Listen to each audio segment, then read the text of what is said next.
Business and Local Government Data Research Centre, bringing data to life. Exploring data, enhancing knowledge, empowering society. Good morning to everybody and Happy New Year.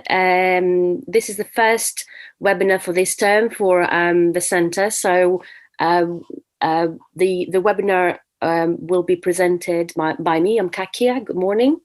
I'm also joined by Nigel Kirby, who is our project manager within the ESRC Business and Local Government Data Research Centre. And today I'll be talking about something that a lot of our the people we work with, especially in charities and small businesses, have asked us to deliver a short presentation on, and that's how to measure, how to calculate, how to attach value to things that cannot be measured or easily costed. So we are presenting today one of these methods to try and do that, with its limitations and good points as well. It's called social return on investment. It's something that we use quite a lot here in the UK. Funders do ask, especially public funders, ask it a lot when they are trying to get you to prove that you've used the money in a good way, providing good value. And a really easy way to remember what social return on investment is to sort of think of this example where you say for every £2 or €2 attached to given to an organization, you've actually returned back £1 additional pound. So you've sort of the difference between what they invested and the kind of impact or value you've created for society was an additional pound or an additional euro. And I'll sort of try to go through the principles of it today and also give you some nice ways, some good points, references where you can go and read more. I will attempt a quick example of what an SROI looks like, but of course it takes a bit more time than just half an hour to be able to do a proper one. So ultimately, if you find yourselves, that's a tool you definitely need, get back to us and we will try to help you with that work. Try and sort of steer you to the right direction. So without further ado, I'll just go through. So that's me. I'm Kakia. I'm a Senior Research Officer at the ESRC Business and Local Government Data Research Centre. And my specialisation is in data analysis and doing work, computational social science. So I have done quite a lot of evaluations and have worked with public sector and charities in the local vicinity, mostly in Essex here in the UK. But I've also got a research interest in natural language processing and data analysis and methods. So our centre is a kind of a very interesting place at the university, which sort of combines research with experiences and expertise within research community at the university, in academia as we would call it, but also public sector and businesses. So it brings together 3 strands of work, methodologies and techniques for data science and artificial intelligence, local economic growth and supporting vulnerable people. So anything that comes under these 3 strands, we really are interested in doing work on. So we have worked since 2014 with private, public sector, not-for-profit organizations. So we're listing here some of them. The idea is that they come to us with a specific data problem, and we help them by shaping their understanding and shaping the perspectives of that problem. So this could range from predicting for example, the deterioration of pavements with local authorities, but also more social kind of oriented problems like determining the scale of youth homelessness and leading and helping with charities with that work. So In addition to that sort of expertise and that data analytics support, we deliver training and webinars, and we have a consultation service as well, if that's what fits best your needs. But our kind of flag initiative is the Data Analytics Innovation Vouchers, which is, I think, 2 or 3 times a year.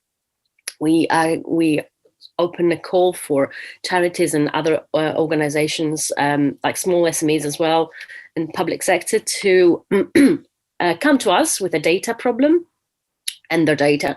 And what the funding allocates is time, resource for one of our experts at the center to do the analysis for you. We would work with you to try and define the problem if needed. But the idea for this is that at the end of it, it's a 2 or 3 month project, and you come up with some interesting insights about your data. Without further ado, I'll just talk about what we will be covering today. So I'll first briefly outline what the SROI Framework is and how it could help you. I'll try and manage expectations there, because the framework is not a free-for-all, so it doesn't give you everything you need about adding value, but it is one perspective. I'll very briefly give you an overview of how it originated, because it is very helpful to understand what it comes from. It's also not helping that the same terminology, social return on investment, is being used, for example, in the financial, when doing financial analysis. So I'll sort of try and manage expectations about what SROI is and what it isn't. And I'll go through the principles, the 5 basic questions and the 7 principles of SROI. And if we have time, I'll go through an example of an imaginary example of a charity called Meals to Wheels. This same example is offered in the detailed guide for SROI as well. So if there is something you'd like to go in more detail, you can go through that in the actual manual, in the actual guide. And I'll also mention some other ways that you could use to measure social value. So SROI is not the only way. So social return on investment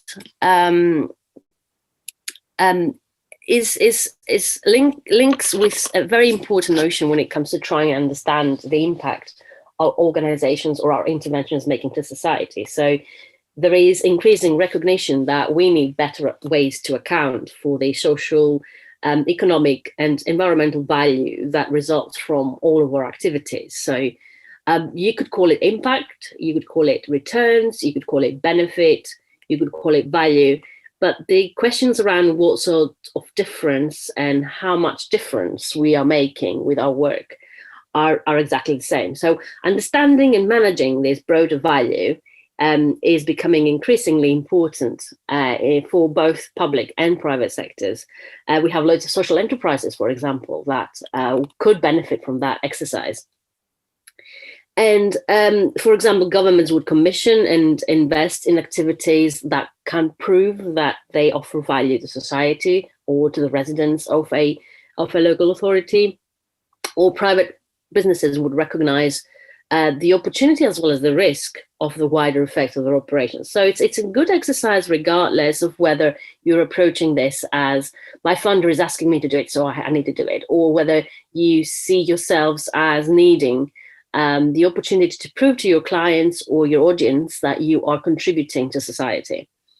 So the idea behind SROI is that we needed some consistency and some shared language to talk about value. And by value, I don't necessarily mean price.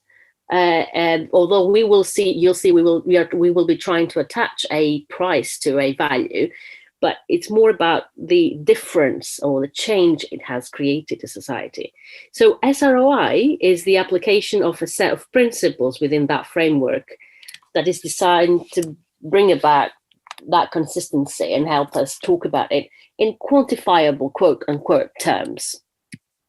So I've given you here on this slide, 2 definitions that I think most capture what is meant by social return on investment, especially when you talk about it as a framework for evaluation rather than as a method within financial analysis. So it's a principles-based method. So you'll see there are 7 principles, and they help us measure extra financial value. So attaching, for example, there are impacts or changes that your intervention, your project does to society or to the environment that you cannot measure by looking at the costs and by looking at other types of more traditional cost-benefit analysis, and they're not reflected in your financial accounts, for example. So it is also it is a technique for summarizing that value of your company or your organization's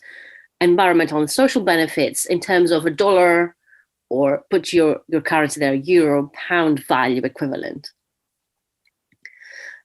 So what I would like us to do now is, if we can, you can minimize this window, go back to your, open up a browser window and type in this address, and I'll try and copy and paste it in the chat in case that's easier as well. Sorry, let me do that now. We have prepared a poll for you just to try and gauge how you have been using, how you're understanding as users. There it is. I've just, oh, sorry, this is just sent to the panelists. Let me send it to everybody. How you understand SROI. So hopefully, if you check your chat button, you should see now a link to that poll. And what I'll do is I'll also switch to this poll so that we see the results as we do that. There it is. So have a look at this. And I'll be refreshing to see how people are voting. That's fantastic. Keep them coming. I have 9 votes already. And we see that we have quite a few people that haven't used any, but keep them coming so we can.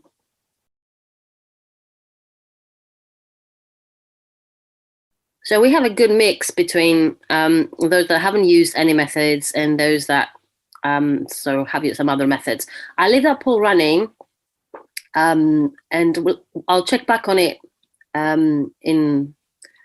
another point in the webinar so that we see how this is shaping up. Let me switch back to the other screen now. So keep voting, and we will see the final results towards the end of the webinar. So it's interesting to see that some of you might not have used any of these methods, and we have a section at the end of this webinar where you can go for more information about what other types of frameworks you might want to read about and have a look at, in case they're helpful for you. So I'll go back to the social return on investment as a framework for now. So as we said, this is about having a consistent quantitative approach to understanding and managing the impacts of a project, an intervention, a business, an organization, a fund or policy, name it.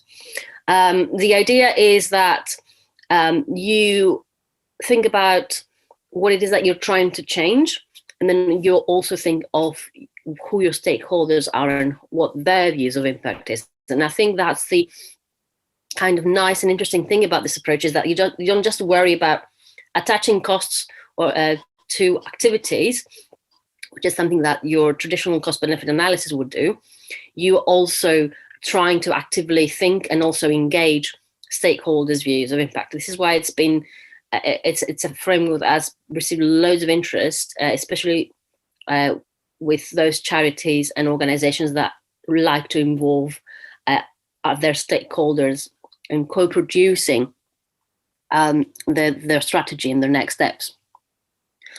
But the main kind of underlying, one of the main kind of key activities around it is that it puts a financial proxy value on all those impacts identified by stakeholders, which do not typically have market values. And in there lies the limitation and kind of disclaimer, if you like it. So you need to make sure that you attach the right proxy values every time. There are some tests that have been developed about what is the right value, but I won't go into this in this webinar.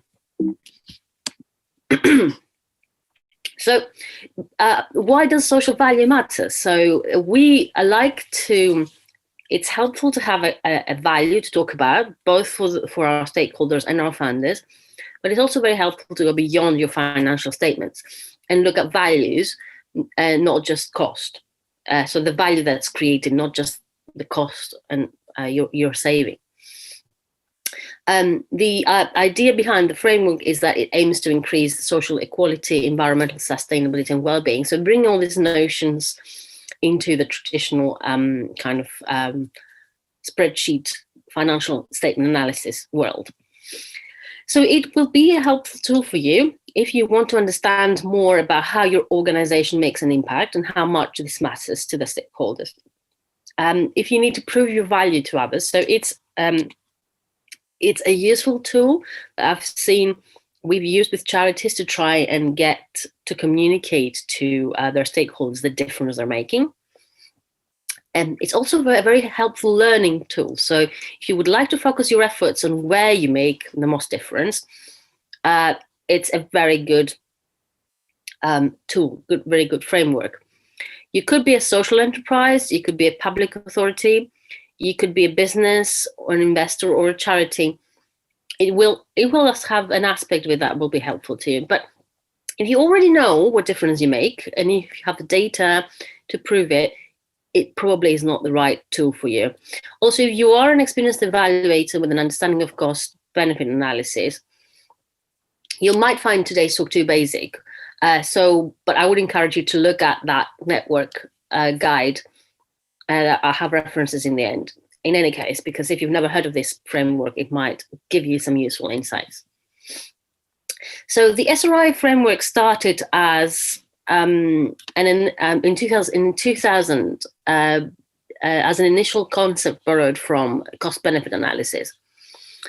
In 2002, researchers and evaluators participating in the Hewlett Foundation's Blended Value project, especially Alison Lingane and Sarah Olson, came up with the idea of using some of the notions from financial analysis to try and measure things that could not be costed. And they have a very good paper in California Management Review, which is what started everything, as far as I understand. I have, again, a link for that for you to look at after this webinar. And from then on, there has been loads of people from the UK, the States, the Netherlands, and other places in Europe that came together to come up with a common set of standards, a common set of language that can help everybody measure or attempt to measure things that cannot be costed easily. And there you see kind of the evolution, the different documents that have come to today's social value standards and the creation of an organization, SROI International, that looks after their standards. And I would recommend, if you're interested to apply the specific framework, that you go on their website to sort of see what they, all the different resources they offer. So when doing an SROI, there are, as I said, there were 5 questions and 7 principles. The key question is, well, it's the usual WH question, so who, what, how much. But the key questions to ask is who changes, so who are the people, who are the stakeholders, the organizations and the environments that are affected by this change? How do they change? So focus both on the positive and negative change that take place, not just what you intended to happen. Then ask, how do you know that change happened? Gather evidence, gather information to go beyond the individual opinions. So you could, of course, use interviews, you could use focus groups, but don't just use one of them, use a multitude of them so that you can see what the real change is about. And the very important question we forget to ask when doing an evaluation is how much of this is you're doing? So take account of all the other influences that might have changed things for the better. The framework itself gives you a methodology to try and get some of that out. So they call that, so you basically calculate you attach the cost to the impact, and then you basically subtract what you think might be somebody else's impact as a proxy again. And finally, think about how important these changes are. So understand the value of the outcomes for each of the stakeholders. So that you might find that certain outcomes are more important for a certain stakeholder. So you will need to view them all in both in terms of the specific stakeholder as well as the larger picture thing.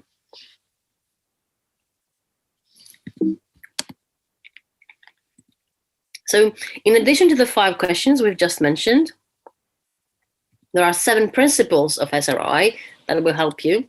And there is a very important principle of that principle of monetization. So how do we attach? How do we do that attachment of value? How do we assess the value by attaching the financial elements to the benefits that we're delivering?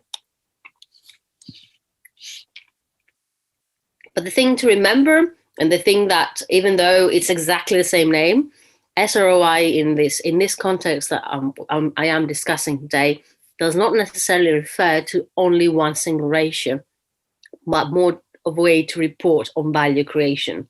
So you might find you use numbers, you're sort of using numbers. So I've delivered £2 value for one value invested, or one value contributed by the public sector, but also you will find yourselves reporting about change and outcomes and impact. So 7 principles of SROI. So first of all, we said stakeholders are very important. Involve them anywhere you can. Everybody who has a stake or interest in the subject of SROI, you should at some point get their point of view and get what is important for them. Use, of course, stakeholders as your feedback, as a way to get feedback about what you're doing. Number 2, understand what changes for those stakeholders as well as for your organization. Value what matters. So make sure that you only worry about adding value, or measuring value of what is important for everybody. Try and include only what's material, and now I'll just leave it there, and I have a slide explaining what the framework means by that. Do not overclaim, so don't say that you have created impact where it might be questionable, or where it is obvious that there were other factors contributing in as well. Be transparent. So this comes with every evaluation, really. And try and verify the results. So don't just do the exercise, try and see if somebody else, another organization or a university or stakeholders can verify elements of it by giving you their opinion about how you've done it. So first principle, involve stakeholders. This is very straightforward. Make sure you include activities throughout that exercise to inform everybody who has a stake or an interest in the subject of that SROI about what gets measured and how this gets measured and valued. So a very important kind of underlying thing to remember is that you will need to identify who the stakeholders are. And you should have done that anyway, because when you designed that intervention, you should have sort of thought about who is it that is going to benefit. But if you haven't, this is now a good time to do that.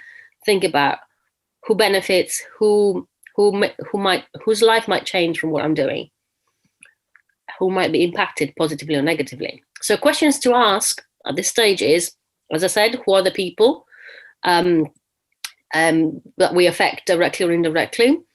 What change have they experienced as a result of their involvement or participation in our project? How would we know that these changes are happening? This is a very important question to ask. It's a very difficult question to answer, but you still need to ask it because it will point you to the right direction, I think. How could we involve them in understanding the value we create in the future? So this tough questions will give you a very good start. And if you've ever performed stakeholder mapping, that will be really helpful to feed in there as well. Principle 2, understand what changes. Try and articulate how change is created. And remember to do that not just once, do it at regular intervals, because there will be you want this to be a working process rather than something you do once and you forget about it. Evaluate this through the evidence gathered and trying to recognize positive and negative changes as well as intended and unintended changes.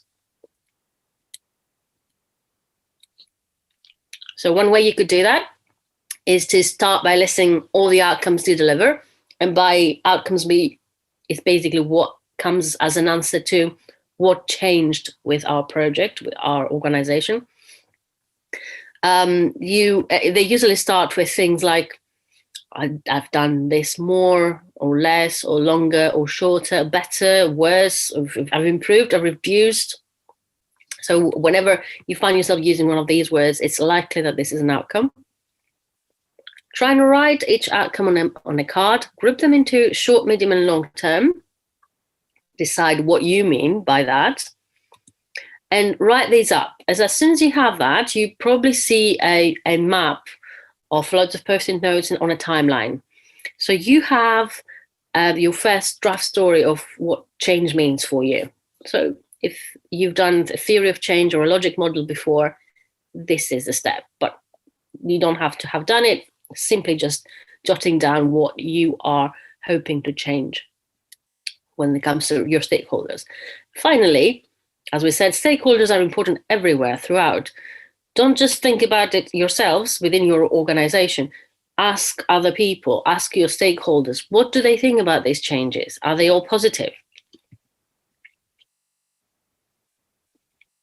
Third principle, try and value what matters for you and your stakeholders. And I've got a more detailed slide on what we mean by this monetization principle. So the idea is that you are now making decisions about allocating resources between the different options, and you need to recognize the values of the stakeholders as well as your own.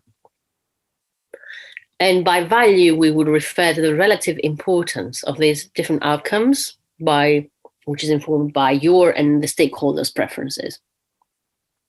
So the monetization principle is a very helpful tool to try and align and integrate the existing language of what your performance managers and what your financial managers will know about the world. But also it aids communication with internal stakeholders.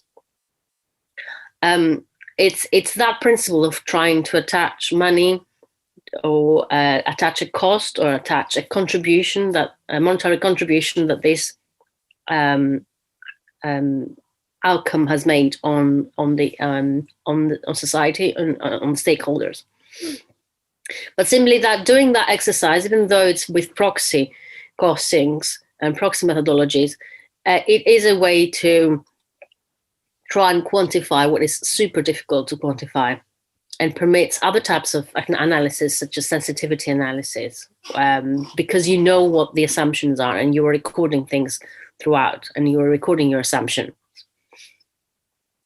It also helps it helps improve your transparency. So you are clarifying which values are important for you and which have been included and which not, which is also sometimes very difficult to consider.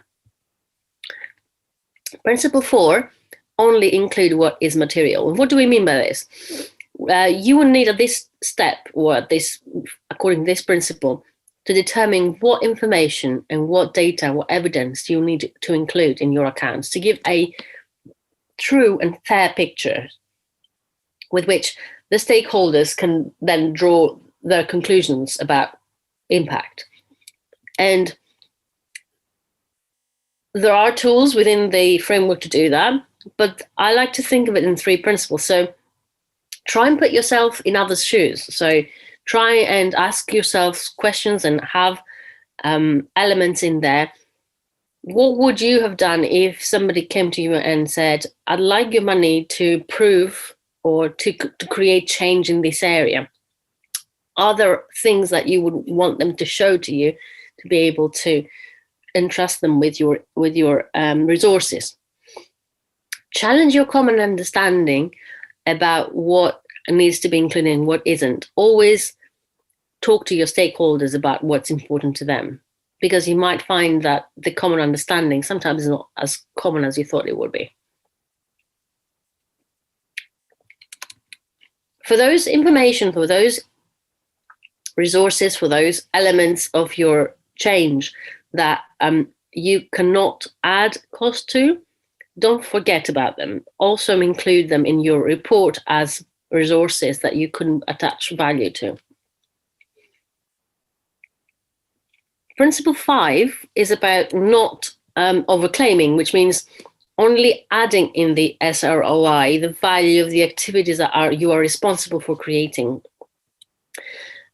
Try and think when you come up with a list of outcomes and when you're trying to claim that you made a difference, who else within the locality, within the system, within the country could make a difference for that time, for that temporal element when your project is running. So what would happen if your organization wasn't there? Would everything collapse, or would there be another organization picking up the pieces or filling in the gap?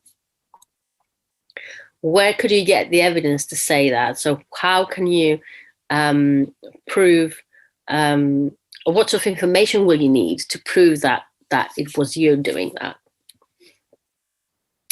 Principle 6 is about being transparent, demonstrating the basis on which the analysis may be considered accurate and honest, and also being transparent and understandable when discussed with stakeholders. So it's not just about making a report available to people to read, but also making sure that the stakeholders, so the report is written in an appropriate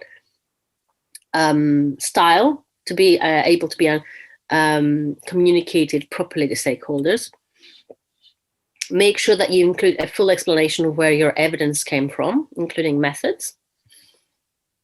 Provide public access to information, to as much information as possible, because it could be that certain data you can't make available, of course.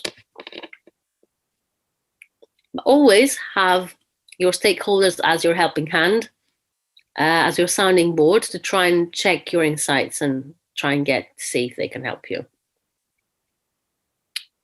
Finally, 7th principle, verify the results. So try and get somebody else outside your organization to help you verify that and provide some independent assurance. So either get feedback from stakeholders.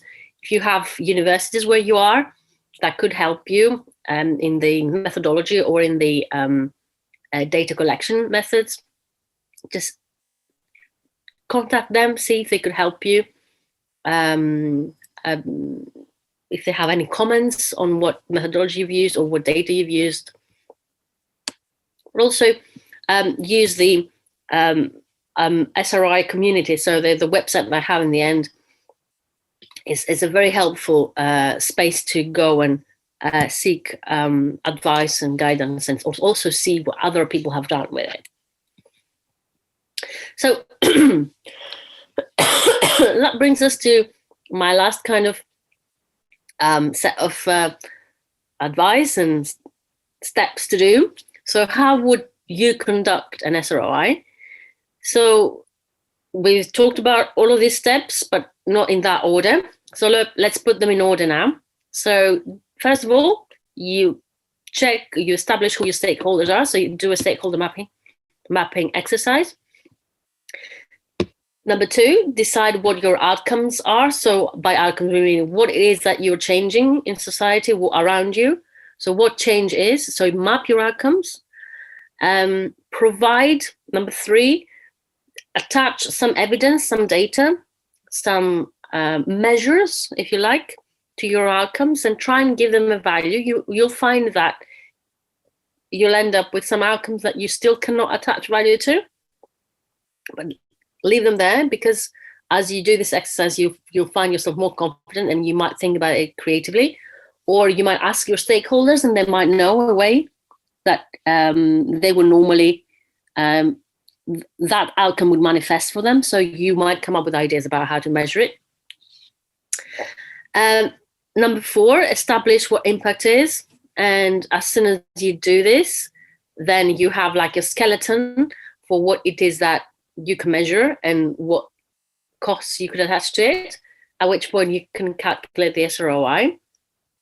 And for that step, all the way from 1 to 5, there is a kind of a map, a spreadsheet, if you like, that you can use as well to try and do that mapping exercise. And I can show you an example. Hopefully I have some time, a very quick one.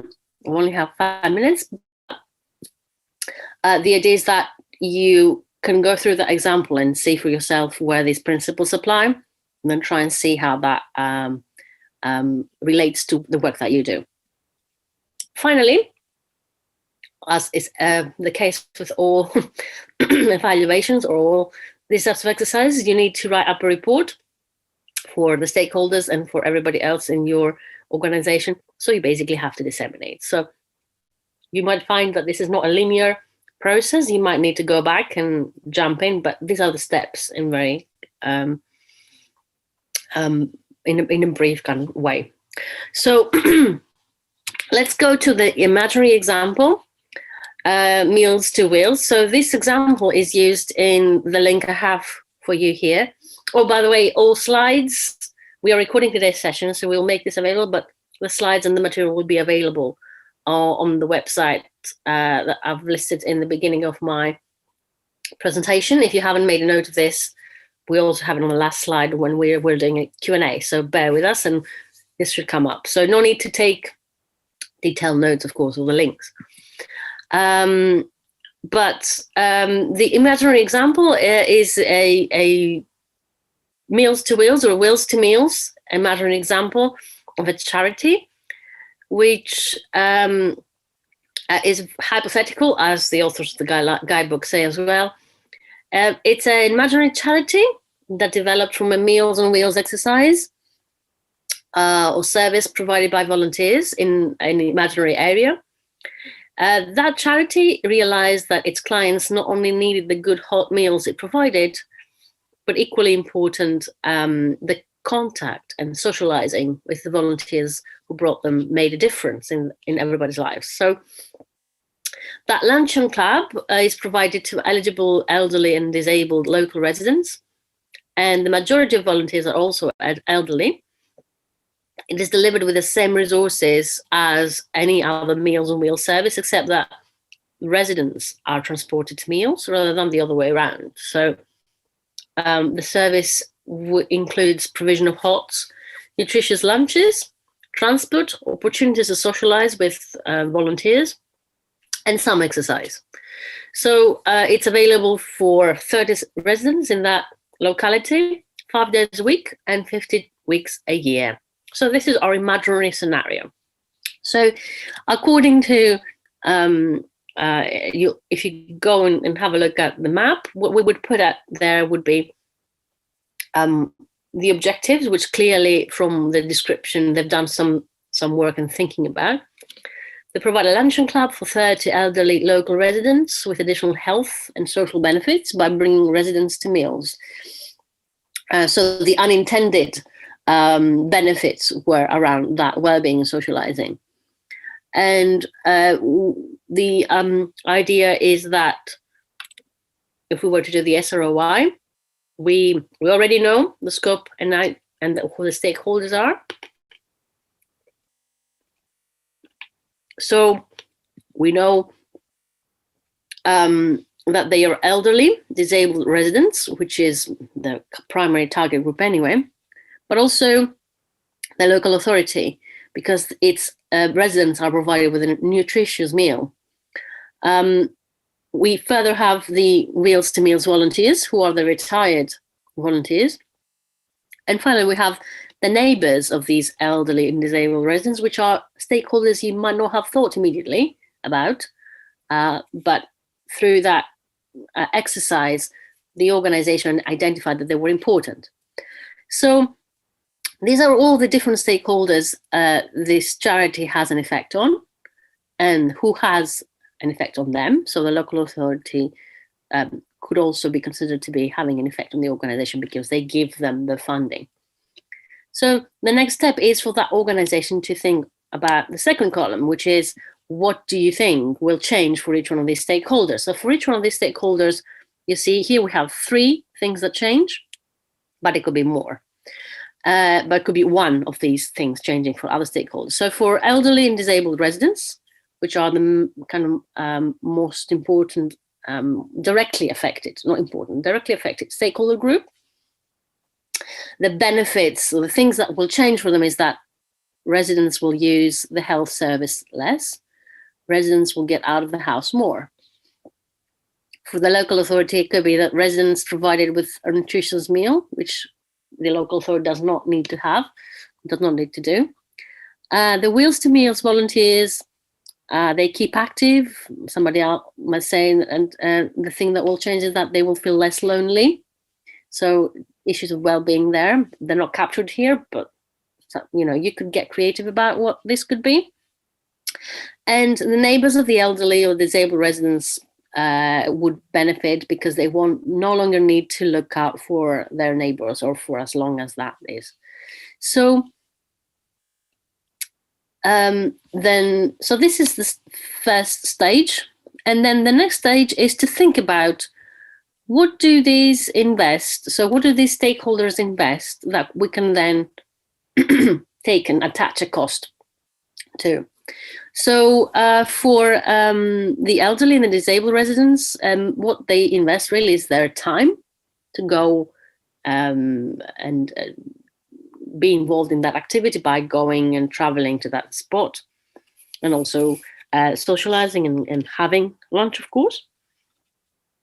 The local authority needs to allocate some funds on the Meals on Wheels contract, and so on and so forth. So you see that going through that step, and I'll just focus on the elderly just to try and get you a slightly bigger view of this. So for that specific group, for that specific stage, we couldn't attach any value to the time, but the outputs and the outcomes that we would include are about how that change comes about, and the therapeutic opportunities that the individuals will have, which leads us, for each of these outcomes, and let's take the first one, the therapeutic group exercise sessions, we would go about measuring that. One way would be by counting the number of falls associated with hospital and admission stays annually. And we could do that. We could take that information from one-off research, or you could get data from the local hospital. And you would then quantify how much change was there. And now that number 7, remember we had 30 people participating in that program. Now we did a bit of research, hence one-off research, and we asked them, so 7 out of these 30 said that that was the case for them. So taking that number for a year, which is how long that program was running, we would use the accident and emergency proxy, which is valued for £94 per person per year. And that way you multiply and you can get, 94 is the change of value for the 7 people. So this is already the value multiplied by 7, just to clarify that. So that gives us a figure of 94 for saved for NHS for that year because these 7 people didn't had fewer falls. Let me check the time. Yeah. So very, very briefly, to show you this, the last stage, which is the stage where I said where you take out the contribution of the change. Now, I won't go down the details of how this 5% is calculated, but you can have a look at the guide and see the details of that. But you are able to then deduct a percentage of that monetary value to attribute to somebody else, another organization who has contributed to the change, and thus come up with a proxy, as they call it, weight, and an attribution and a drop-off. So these different tools that can help you basically take out the value for what it is that somebody else contributed and come up with a final figure that shows the impact minus all the dead weight and attribution and drop-off percentages. So if it was just 1 year, you could apply that cost for 1 year. If you're trying to project the social return over a 5-year period, you can also do that in that way. So really quite a lot of an interesting example for you to go and have a look at. I have no time to go through the similar frameworks, but I've already mentioned how SROI compares with cost-benefit analysis and how it compares with financial management, and how it's not just about calculating a ratio. But I have left the resources there in the slides for you to go and have a look at. The guidance that I have been sort of following through the example, the link is there, also includes an appendix with loads of comparisons of SROI with other frameworks. If you are familiar with any of them, it is helpful. It's also very helpful to go through if you'd like to understand how SROI is different from other types of cost-benefit analysis and other kinds of impact assessment. So the main criticisms around SROI are, we've mentioned throughout the talk today. So there are benefits that can be monetized, but some other that cannot. And SROI can be time and resource intensive. So it is something that will require you. It's not just a spreadsheet that you fill in the values and you go away and do and have a number. It's something that requires a bit of retrospective and a bit of kind of thinking what has happened up to now and what you intend to do in the future. Especially if you haven't done things like stakeholder mapping analysis, if you don't know what your outcomes look like, you will need to stop and sit down and do this properly before you can come up with some values to attach to your outcomes. But if you already have that, if you're already doing that because you that's how, if you're following a theory of change type of approach to your work, that will fit in very nicely because you already have these steps to create that. And all these costings are offered by the framework, so you will be these are updated fairly regularly for some, but not so regularly for some others. So another kind of limitation and criticism to this framework is that it would be difficult to find up-to-date costings and estimates. And but the idea is, however, that when you tell people, when you conduct the SROI, that you always list where you got your source from, so people can see if this is an outdating costing in a really easy way.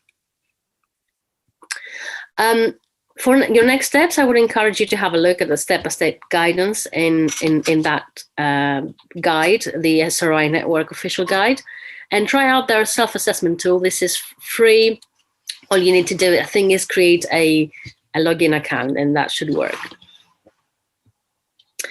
And for those of you that, of course, still think, I have limited resources capacity, what do I do? This is not helpful for me. I would encourage you to do aspects of it as part of your normal management and strategy analysis. So try and apply these 7 principles, and especially the focus on stakeholders and what their values and what their perspectives are, can give you a fresh point of view, to give you an understanding of what their experiences are and what the set targets are. So loads of resources, loads of material for you to have a look at. And this is the link, as I promised, for the webinar material, where you can download these slides and where we will be posting the video. Will also be the video will also be available on our YouTube channel. So check that out. And if you'd like to help us improve, don't forget to tell us what you think about in our survey. So I'll have 5 or 10 minutes for questions, but let me just go through the chat and the questions. Let's see what maybe they have. So if you do have questions, use the Q&A or the chat button, and I'll be addressing them in the next part of this talk. We have a question from Richard. What do you think is the most common stumbling block for an organization in trying to implement an SROI model? I think, certainly from our experience, one stumbling block is that different funders might mean slightly different things.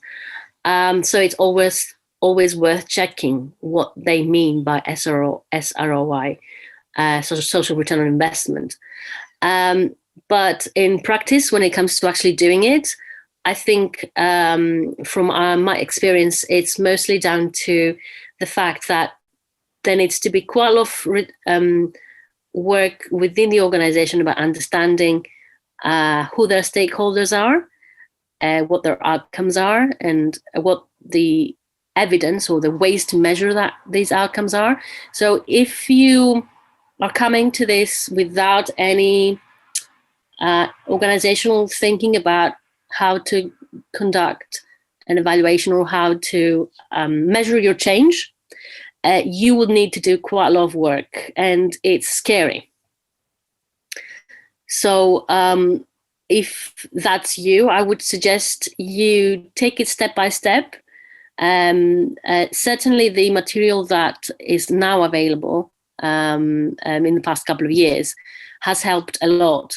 And also the fact that there's an international organization sort of looking after these guidelines and standards, it in some respects helps make sure that you are everybody's applying the rules in a consistent way.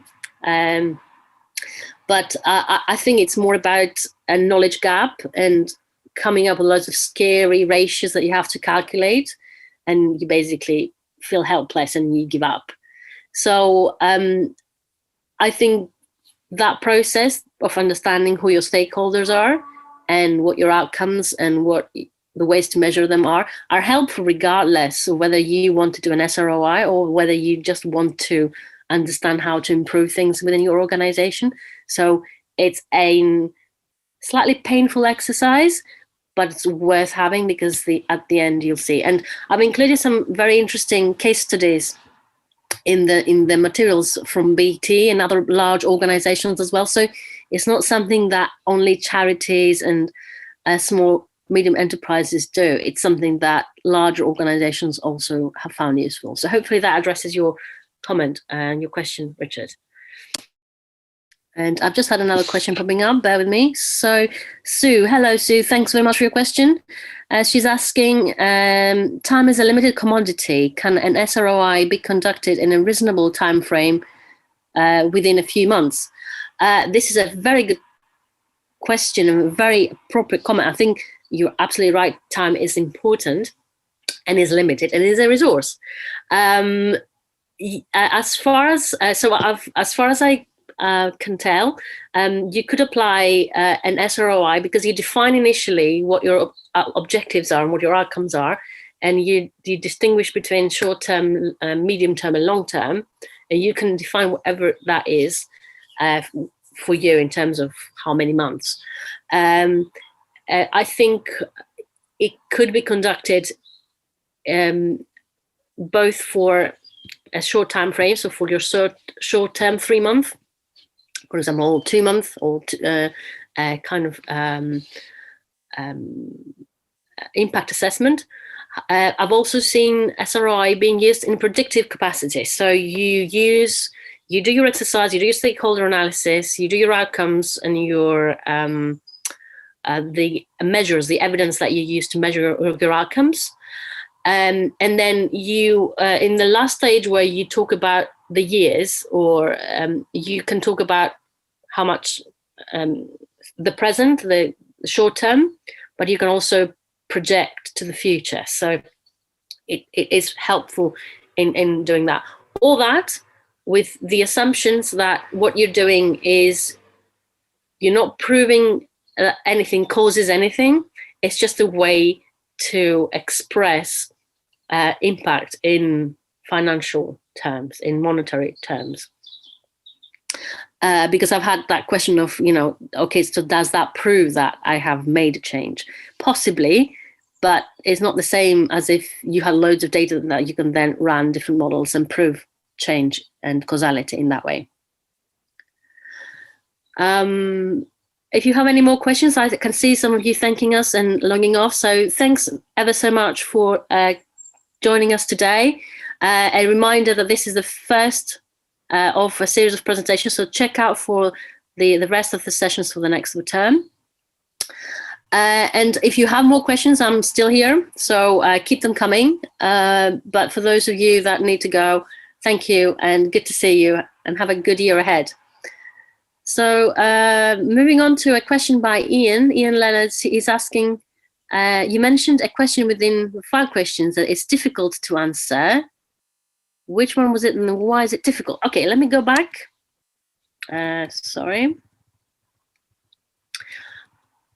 Let me see which ones that we had. Sorry, this is moving too quickly for you, but I'm just trying to find. There it is. So this is the relevant slide.